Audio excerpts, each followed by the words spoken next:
Hey guys, thanks for listening to the Spiritual Grind. We hope you enjoy it, and don't forget to follow, hit the little bell for your notifications when the podcast is posted, and follow, and share with your friends. We hope you enjoy it. Leave a comment if there's any topics that you want us to speak about. Like, follow, share. Thank you very much, Dr. Jenny.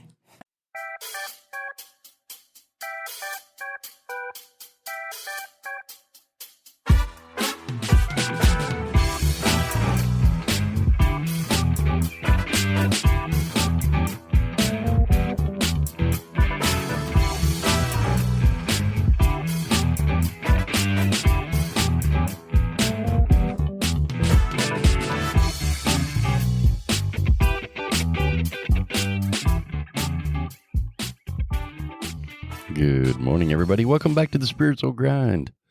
We are in studio again, creating a podcast, unfiltered, uncensored today. Good morning.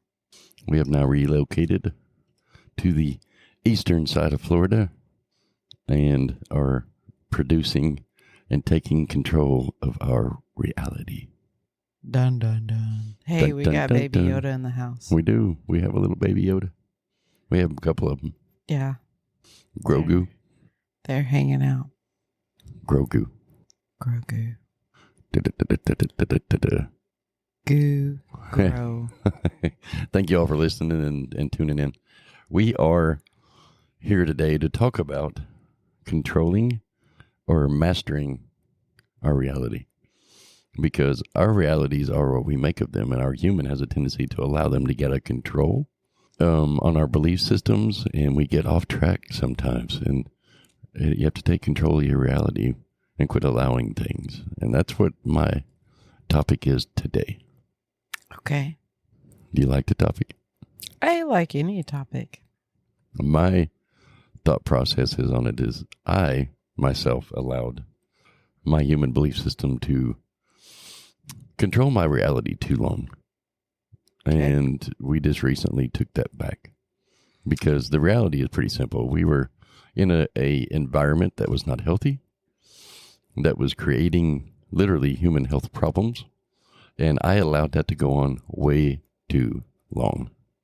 Why do you think you did that? Because of my beliefs. A fear of financial issues, a fear of people's opinion of me. Oh, yeah. And I came to the realization that, and this was a thing that came to me 2 or 3 days ago, was I was so concerned about what they think of me. But when we removed ourselves from the situation, I found out how they truly think of us anyway. Right. Yeah. That's I think that's a very good topic right there. Because sometimes what happens is we tell ourselves a story of what Just call it what it is. It's a lie. Okay. We tell ourselves lies. We do. We do. You're right. I was trying not to be so heavy, but you're right. I mean, generally speaking, as the salty tarot, I will call you out on a bullshit lie.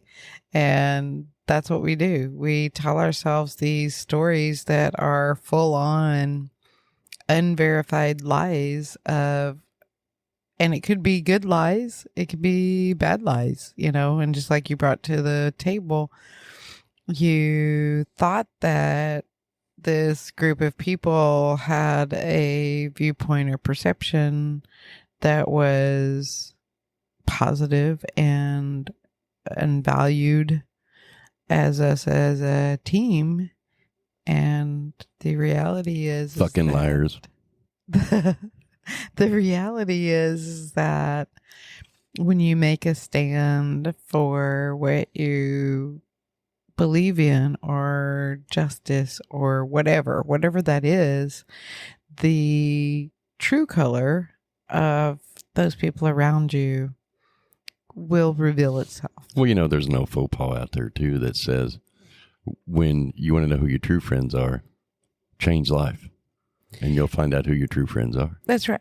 That's right. And that goes along with anything, not just a reality that you've created. You know, we teach that whenever you're going through even your awakening process and you're changing your vibrational frequency from heavy to lighter, Correct. your circle of people will change. Yes. Because they are not willing to go through the metamorphosis of change with you, and they choose to stay at that lower frequency, and so you'll part ways. Yes. And that goes with your any kind of relationship, be it an intimate one, be it a friend, be it a relationship with your employer. Those are all types of relationships. Yes. And they will change. They do. And you find out who your friends are within it, you know. I spent my entire last 6 years of my life thinking I was developing professional status. A reputation professionally. Yeah. Right. And come to find out that reputation that I thought I was building was not what I was building. And, you know, there is situations that have come up within it that expose to me the value that I thought we had. Yeah. Wasn't there. Right. And then we were just being used. They call it what it is, that they were using us because for their own agenda. For their own agenda. Yeah. And we created things that they brought into play. We taught people. We trained people how to do what we do. Yeah. And because it was very, very, very successful. Right. And valuable to them. And they made a lot of money doing it. But they did not value us. Right. Yeah. I mean, they valued what we created. Essentially, we had to walk away medically, yes. And we lost everything, or 95% of everything. We haven't lost anything yet, but I don't say assume. From the material world, right? You know, and I understand what you're trying to say is we haven't lost anything. We've gained our yes. value system, and we've gained our health. Gradually it's coming back, and our mental, and we're going through healing processes of a lot of trauma that we experienced physically, mentally, and emotionally within that journey. But on a human perspective, we lost our home. Yeah. We lost our job. Yeah. We lost our personal belongings. A lot of them. We lost a lot in making that health decision that was guided by our doctor, saying that if we didn't remove ourselves from the toxic environment that we were being exposed to, that we would not heal as quickly or even maybe at all if we didn't remove ourselves. Correct. And that was just that little piece of that journey was very, very challenging. I mean, we waited 4 weeks to even take that step because it because they kept selling meat. They were selling me. We'll handle it. But it also had a lot of impact on, we had to release attachment to the personal belongings, the thought of a home, the thought of a job, which we're programmed to believe that, okay, if you've got your job, then at least you can make a living financially and everything is okay. And so to have to get to a place where you are allowing yourself to release attachment to all of that paradigm programming matrix of how society programs us and trusting in your higher self. I mean, that is not for the weak at heart. It's not. It is absolutely not. And it's still, there's day by day. It's just kind of right now. It's a day by day thing. So it is. We'll get into more detail. I feel like we are gonna, I feel like we'll make another podcast series. Oh yeah, in a different genre, because what we're talking about is mold exposure Mm-hmm. and how it impacted us physically, and then the emotional journey that we went in with it. And we do want to get the word out about how dangerous mold can be, because I never knew. Yeah. I honestly never knew that it could have that effect on the physical body. And I agree. so I feel like we'll do a podcast and Oh, yeah, maybe totally. another genre, Totally bring awareness bringing to it. that awareness. You know, So- because this journey didn't start with just mold. well, right, exactly. You know, I drank non-potable water for months before I was told it was non-potable, and that's where my health issue started. Well, mine as well, Yeah. because I was rinsing my fruit in it. I Mhm. was making hot tea with it. Oh, I know. We were And- making a pot of coffee when we got told about it. Right, exactly. What, 3 months into the journey? Or Yeah. 2 months? Whatever it was. I don't even remember. Right. But we it was, were told, oh my God, you're not drinking that, are you? Yeah, we have been for a minute. And I've been rinsing my salad in it. You've Yeah. been drinking it. I was making bottles of water because remember, I started That's- feeling bad and I went to the gym. Yeah. I was And- making bottles of water out of it. Right. Well, and so were all the employees when they were going to the building and Pretty craziness, really. cleaning. And yeah, so we found out that water was attached to the lawn sprinkler system Right. In the trailer. in the construction trailer, and it just, the journey starts from there. Well, you know, we can't really talk about a whole lot of it, but I will tell you this, that taking back control of this reality for me was the overcoming the fears of all of it was not an easy step, because it's fears. It's complete fear. Excellent. Because I mean, we were making good money. Yeah, we were. And I mean, you know, it's not a hard job when all the pieces and parts are in place and all the processes are in When you're place the way healthy. that you and I do it, Right. when you're healthy and when the environment is non-toxic. It's not a challenging, difficult job for the most part if you do it the way that you and I do it. We did it very successfully before we went to this. Right. We had our system in place and had it on total lockdown. Mm-hmm. And it's repeatable because we went to this building. The second building. And Did the same thing. repeated the same thing and were even more successful. Yep.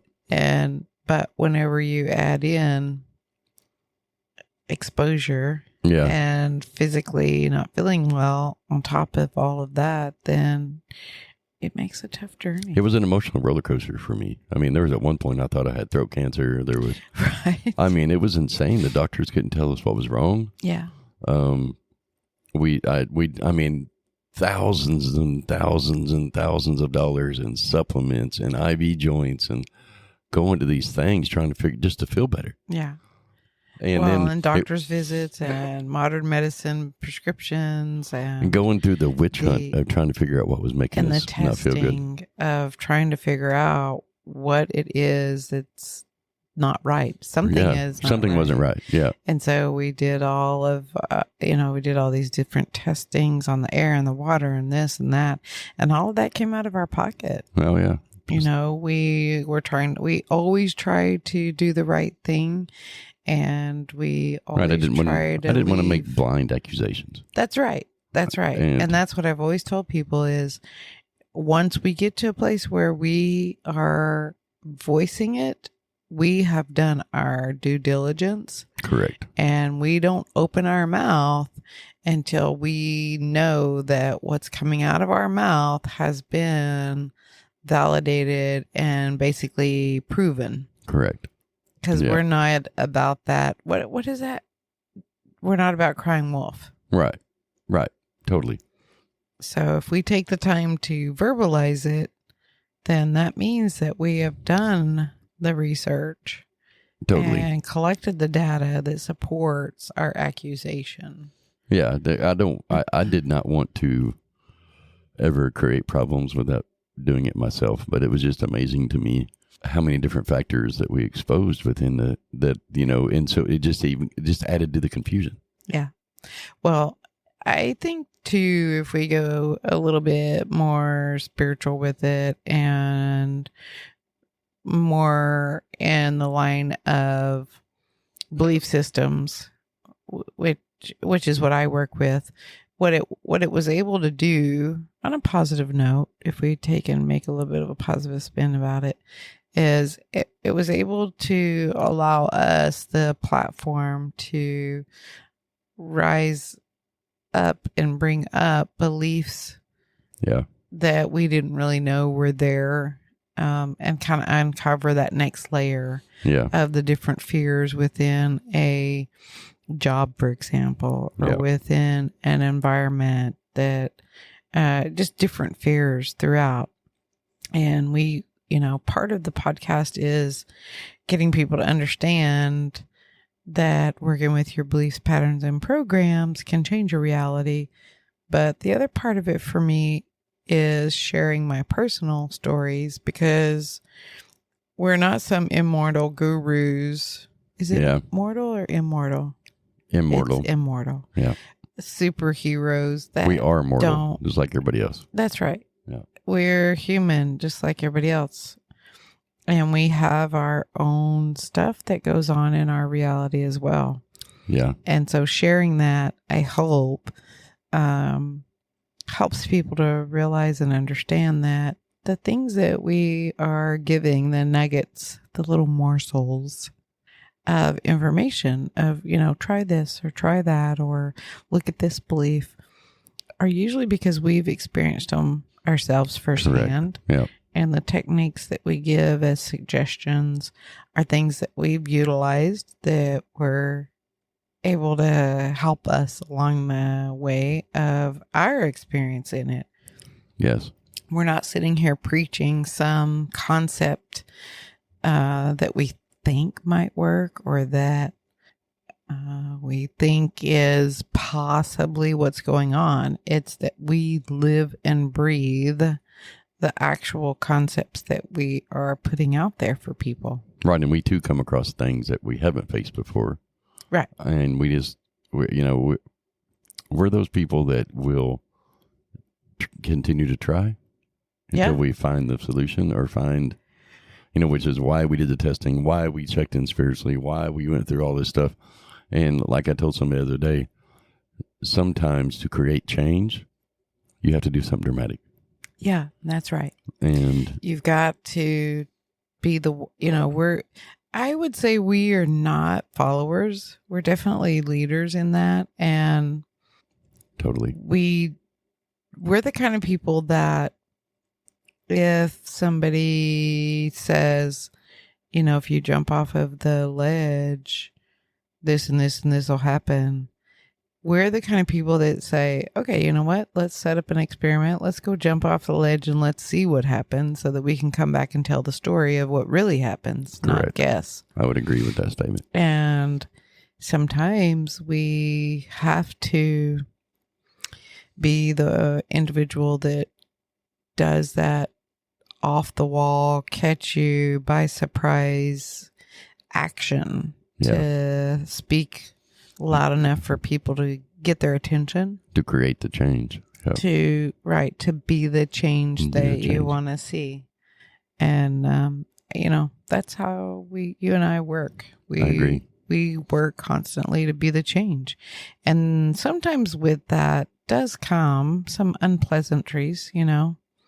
People say you're what do they say about you? You're arrogant. I'm arrogant, whatever. And that's not being arrogant. It's being assertive and being confident in knowing that we know what we're doing and we've got the life experiences to back it. Yes. Hey, I have had a life, and I've done a lot of things in my life, and I have overcome adversity so many times in my life. Yeah. And what amazing resource of life experience. Yeah. And that's what I think is one of the things that helped empower me for this change, is not listening to the bull crap that people want to, because they haven't lived a life. They want to pass judgment, and they want to try to portray you as being dishonest. Right. Like, because that's been one of the things in my life. I've come across a lot of people think I'm being dishonest, and I am 100% being genuine and honest. Right. Yeah. And because they don't believe it, because they haven't done it themselves. Right. And I We have get been that through a lot. a Both lot, of us. a lot. We've done so many different things because we live large. We're not afraid to go and do something different, or on a spin of a dime, change our entire life to make a statement, or just for change. And so therefore it's afforded us at a very young age to have lots of things on our resume, lots of life experiences under our belt, and people don't live that way traditionally. And so when we go to share our stories about all the things that we've done already in our life, they look at us like, oh, you're making that shit up, because there ain't no way somebody's done all that shit. Right. And we're living proof. And I've just come to a place where I don't really give a F. Right. I don't care if you believe me or not. Yeah. I have information in my head if you want it. If you don't, then happy trails, buddy. Yeah. Beat feet. Beat feet and get out of my face. And the crazy part about don't it waste my time. is those people that we have over the years influenced, and they don't even realize that we've influenced them. Right. Yeah. And changed them in ways that they don't have any clue, because they haven't recognized it yet. Right. Especially with my previous career as a chef, cook, and owner, I have influenced so many people right. in my life just by telling them that. Yeah. That it changes their perspective and changes their actions. Right.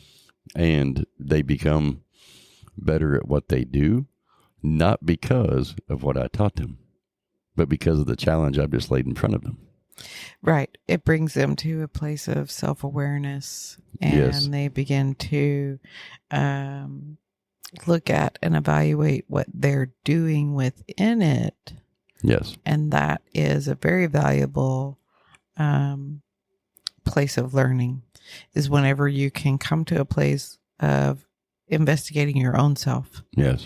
And deciding what you want to do to be the change that you wish would happen. That's where true, I think, evolution comes from. And it's always funny to watch too, because like for example, in where we just left, we did create a very, very, very successful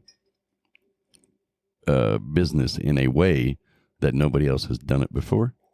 That created a lot of profit, but yet nobody can stop. And none of them, not once did anybody stop and say,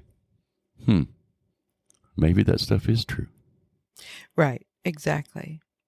Because, obviously, because you don't do that kind of stuff with not knowing what you're doing. Right. That doesn't happen. You don't create success out of your backside. Right. You create success out of hard work and experience and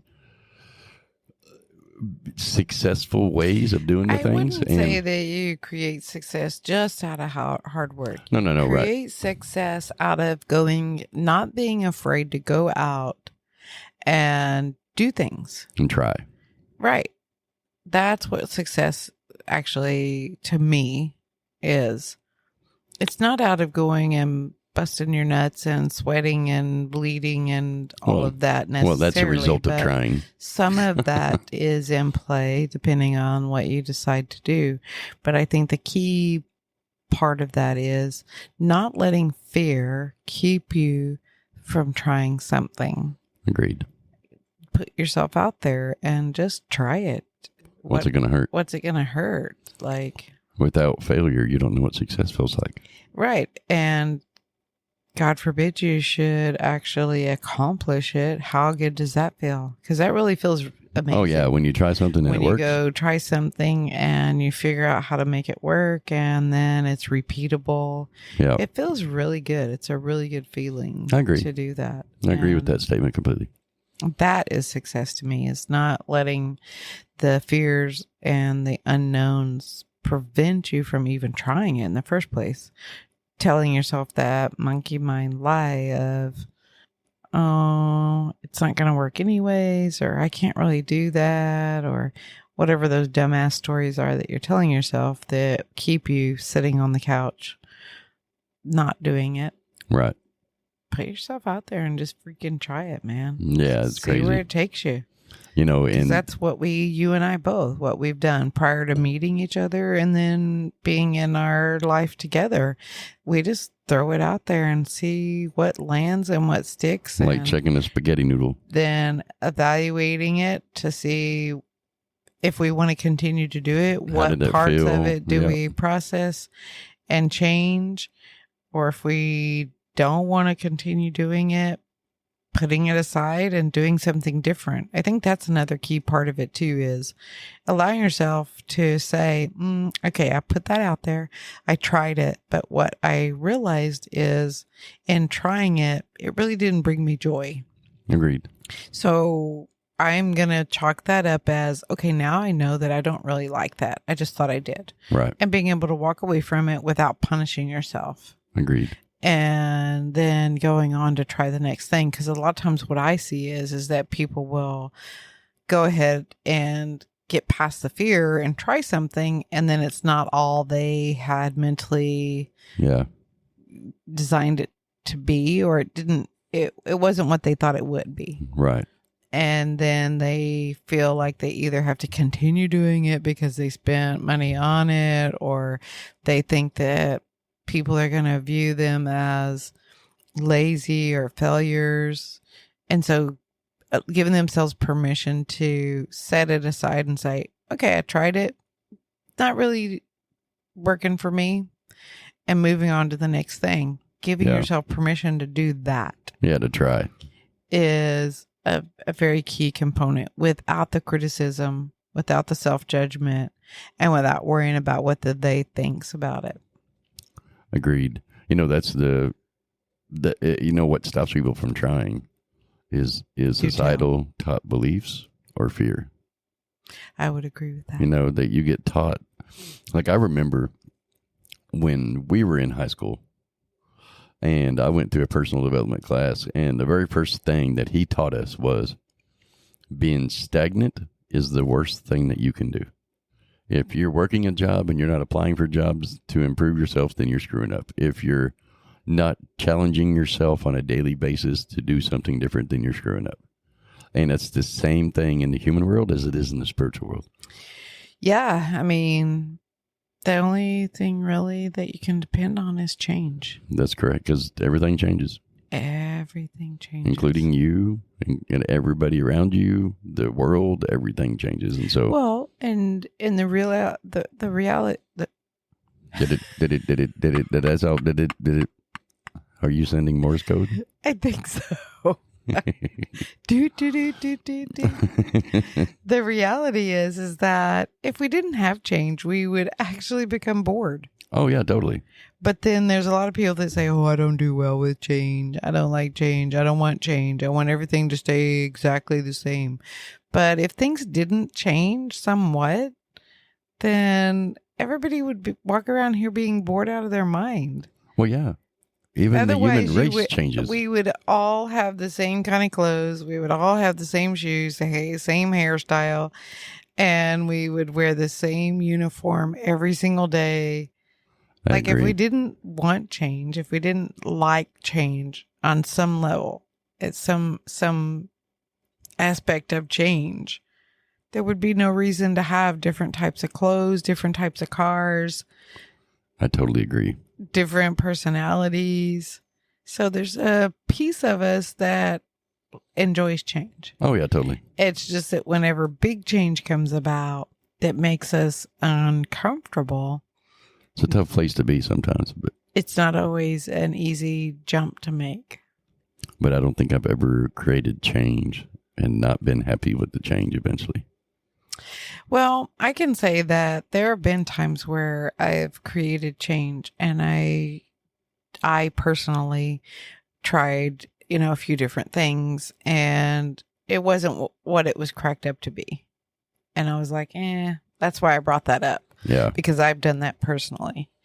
I went and tried something and I'm like, oh, yeah, this is not what I thought it was. So let's change the channel because I do not want to do that anymore. Kind of like the truck driving. Yeah. I had this whole mental vision that it was going to be, hey, let's go travel the world. And get paid for it. And get paid to do it. Yeah, you do. You get paid to see the world, but you're doing it at 70 mile an hour down the highway. Well, not only that, And but it's all, you're not even in towns. Well, yeah, but even when you go to drop a load, you're on the outskirts in the industrial part of it. You don't get to go see the culture or any of that like true vacationing traveling is. Like when we went through St. Louis and we were like, oh, we can see the arch. Nope. Nope. We were like 20, 30 miles from it. It was like this little bitty thing way off in the distance. And I was like, well, that was anticlimactic. Yeah, no, this is not quite what I had hoped it to be. So I'm ready to change that. I mean, don't get me wrong. We saw some beautiful areas, like the bowl, they call it up in, I think it was Idaho or North Dakota. North Dakota. When we went through up there, that beautiful area that's like this, you're surrounded in mountains and it's in a plateau. Yeah. It was like 120 miles. Yeah, we saw some really beautiful scenery. And live, I mean, animals everywhere. It was insane. Yeah. There was one night we were coming through the mountains and I had to actually stop and work my way through the elk standing in the road. Right. Because there was a whole herd just standing in the middle of the road. Yeah. I think that was a moment where I realized, oh my God, these bastards are big. Yeah, they're massive. I didn't realize, I'd never been around an elk, and so I didn't really realize the size of them. Size and magnitude of how big they were until I'm sitting in a semi and their head literally is looking in the window. Eye to eye with me over the hood. Yep. I'm like, holy bejesus, man. You're a big bastard. Yeah, moose the same way. There's a couple of moose up there in North Dakota on that road that they're just monstrous, man. Yeah. But it was pretty crazy. We had some moments where it was nice scenery, but I decided real quick that this is not a career I want. This is not for me. And so, there's times where... Hey, mad respect to the truck drivers, though. Mad respect to those guys that work it every day. Shout out to the truck drivers. Because it's a hard life, man. It is. People don't understand how hard it is and how hard it is to get your CDL. Right. Yep, totally. I mean, it's the test is not an easy task. Absolutely. I mean, yes, we both passed it. Some passed it before the others, but it was a journey of, man, you had a lot of stuff to remember. Oh, nothing. No, I didn't say that. Are you trying to imply that you passed yours before I passed mine? I wasn't implying nothing. That's what happened. That's what I heard. But you had a good excuse. You had the flu. Let me break it down for you, ladies and gents. You got lucky, though, because I got through almost the entire thing. Yeah, you had 102 temperature from having freaking pneumonia or bronchitis or something. I don't even know, but you were sick as hell. I was sick as a freaking dog while I was trying to do my damn test. My fever was so high that I couldn't even, my vision was blurry. And I got down to the last part of the test. And they give you the blind side 90. I had the blind side 90, which is the hardest parking maneuver. I couldn't even think straight. I could not even think my way out of this Tetris freaking puzzle. And so I did a couple of attempts and I'm like, I cannot even do this. No, you didn't. You only did it once. See, I don't even remember because my fever was so high. Yeah, and I was watching and I was like, oh, she got this because you had it nailed. All you had to do was do the little pull forward because you get one pull forward. Yeah. All you had to do was pull forward and you were in there and I was like, oh, she's going to get it. She's got it. And then I heard the horn honk. I was like, what the F just happened? I'm telling you, my vision was so blurry. My mind was not right because the fever was so high. I was like, because then you have to go do a driving test on the road. And I'm thinking about all that. Yeah. I'm like, there's no way I can do this. I gotta tap out, man. And it made me have to go redo the whole even the instructor was like, oh my God, I don't know what happened. Because she came in before you did. She was like, I don't know what just happened. It was because I literally could not think straight through the fever. That was what. I was like, what'd she say? She's like, she just said, I'm done.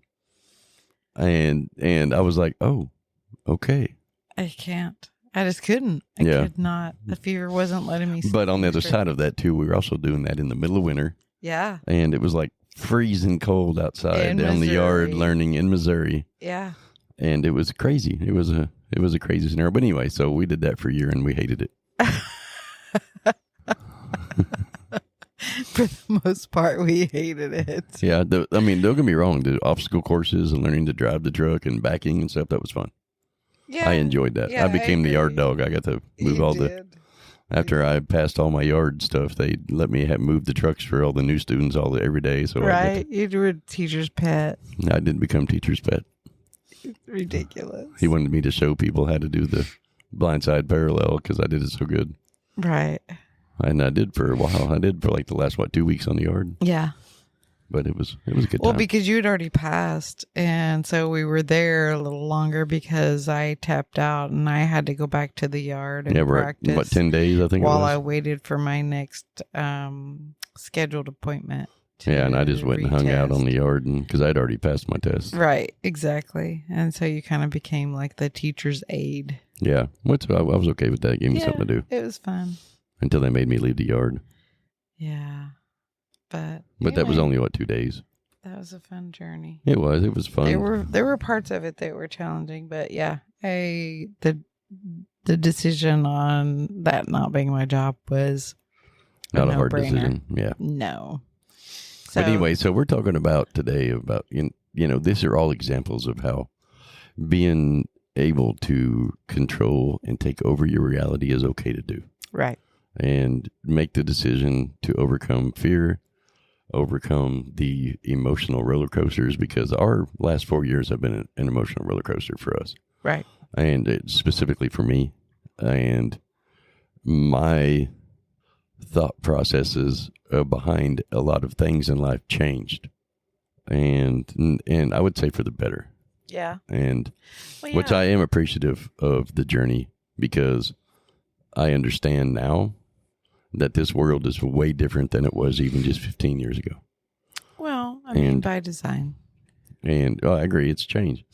And so the emotional roller coaster of it exposed to me a lot of the weaknesses that I had in my own belief system. I mean, I wouldn't say weaknesses. I mean, just what it did is it peeled back more of the layers of the aspects that you were ready to listen to, look at, and let go of. I agree. So that you could evolve into the next best version of yourself. Agreed. And that's really what the whole game is about, honestly. Yep. That's what we came for. And for those of you out there that are listening to us that wondered what happened, we left because we had a doctor's order to leave. From mold toxicity. Yep. I want to make sure that everybody understands that. We didn't leave voluntarily. Well, actually, let me rephrase that to be technical. Yours was mold toxicity. Mine was chronic fungal infection because of mold. Right. And so because of mold, inhaling mold exposure, I'm a mouth breather at night, and I think that has something to do with it. Maybe. But anyway, but we took back over our reality and we're creating change by creating change. Yeah. Within us. And that's where the purpose of our exit was. Right. It was a medical necessity. That's right. In order to physically get well and mentally and emotionally get well so that we could continue to journey on, man. Yeah, I agree. And we had to make some, challenging choices. Life-changing choices. And we did that. And so now we're in the process of healing and rebuilding, and which is a process in itself. Creating just the healing part. Set point. Getting ready for the next level of experiences. I agree. Because it was a good opportunity to let a lot of garbage come up for both of us, I think. I agree. For evolution and growth. Yep, and I appreciate you running this railroad car with me. Yeah, exactly. We'll do it together. Yeah. You and me, kid. You and me, kid. And And so here's to my hopefulness of all of it is I hope that our actions create change. And I hope for others. And I hope that that change is for the positive. Right. Always. And because I know our life is going to be okay. We're going to be all right. We're both ingenuitive. We're both very spiritually guided, and we're going to create an environment that is good for us. Yeah. And I know think that that's the whole point of the podcast, the books that we write, all of the different things that we do is always to help people maneuver through the change in the highest and best way for everybody involved. Agreed. That's really our motto, is we're here as a resource to help wherever we can, however we can, and for the positive. Yep. Even if it is me saying, okay, listen, it's time for you to put your big girl panties on and get the hell out from underneath that baggage. Yep. Or you can continue to carry it. Agreed. Whichever way you want to go. But yeah. But hey, listen, we have some really amazing stuff coming your way, meaning the audience. Yes. You kind of touched on it a while ago, the salty tarot. Got the Scripted from Within book that I wrote. It will be up and available on Amazon and Kindle probably. Yeah, Amazon Kindle, maybe Books by. We'll see. And then we've got some merchandise coming your way. Created some really cool salty tarot oracle cards that are really fun to work with. It's the shit your spirit guides will want to tell you. Yeah, exactly. It's going to be great. That's going to be fun. That deck's going to be a blast. Totes and tumblers. And don't forget about the Granny Grimoires. And yes, I've been writing the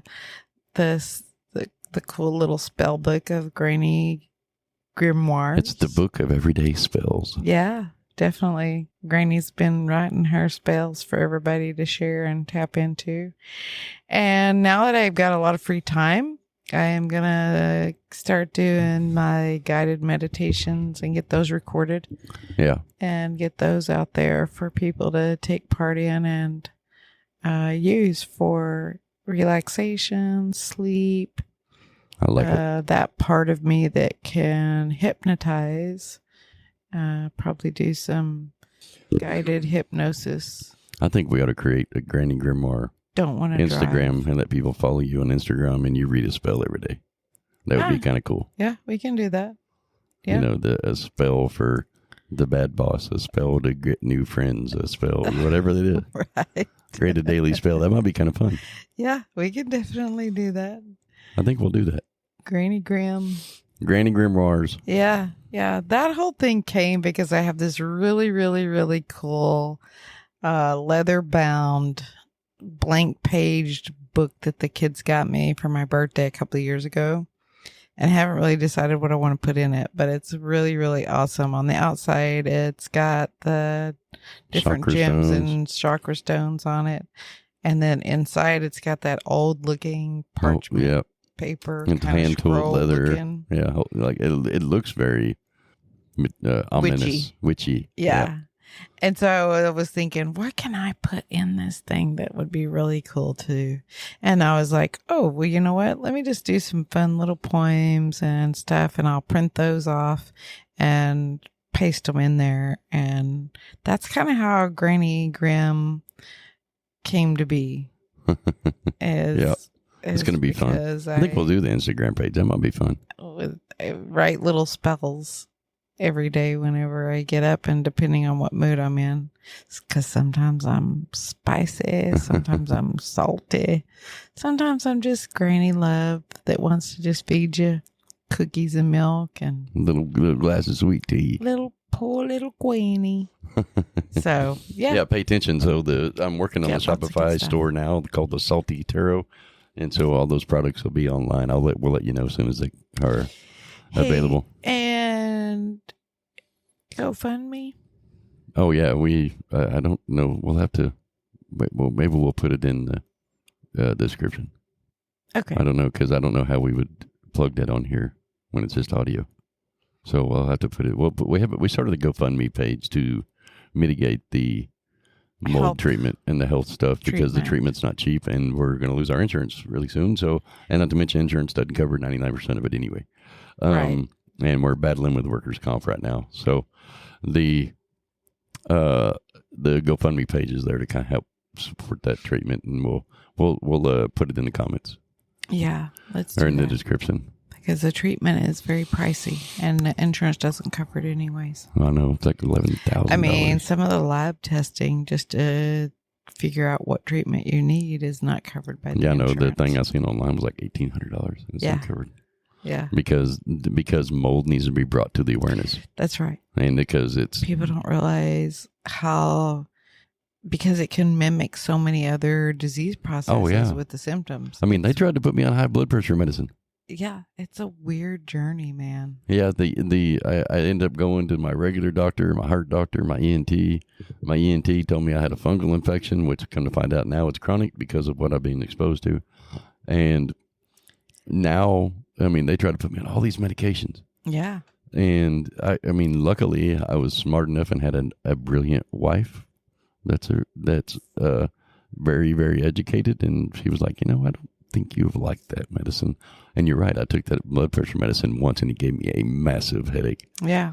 It was insane. And so I'm not going to do it. And what happened now, I'm out of it and my blood pressure's down. Yeah. It's just the exposure to the environment. For me, I guess as a female, but then just by the way my body's designed, mine's in my digestive tract. Yep. And I went on a journey of being like gluten-free, gluten sensitive, trying to eliminate that and sugars. And basically it's the mold. Yeah. I'm the big cheese. You're moldy. You're moldy. You've been in the drawer too long. But yeah, there you go. Anyway, so that's kind of a preliminary podcast. We'll get more in depth into it as we go along. We just have to be careful about what we talk about. And for right now, play it by ear. But we'll let everybody know, keep everybody intact. And we've been down and out for a little bit, so this is our first podcast back up in our new place. Yeah, I have literally been sleeping like 16 hours a day. I know, right? I don't ever sleep that much. Here in Daytona, which is an amazingly healing area. I agree. It just is. The water's phenomenal. The drinking water is... Oh my God, it's off the chain good. So good. Yeah. The air is so good. I agree. Just the whole energy of the environment, it just has a really, really, really healing vibration for us. So we've been enjoying that. I agree. All right, my love, do you feel complete today? Yeah, I feel good. I hope that this is intertwined with some positive energy and give people the courage and the strength to go and try something new. Yep. Outside of the realm of fear. Hey, and if you have anything in your life that you are struggling to get through, post a comment on here or send us an email.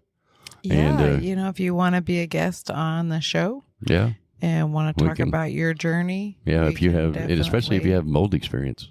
Yeah. Totally, get a hold of us. We'll call you in and put you on the show with us and we'll talk through it. Yeah, we can set up a remote thing or in person or whatever. I can take phone calls on this mixer with this fancy mixer we bought. Absolutely. But anyway, don't forget to like, follow, and share. And check out our website, www.themerchcenters.org.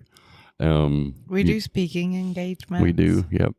Power of Thought School, energy work, seminars. So, yeah. Yep. What do you say? Seminars. Mold brain. You're cheesy. Anyway, like, follow, and share, and check out the website. And whatever you do, please comment on this. Make comments. Yeah. We want to hear what you have to say. Exactly. We'd love to hear from you. And don't forget to ring that bell. And we hope y'all have another awesome day. Love you. That was mold brain. Sorry for the delay.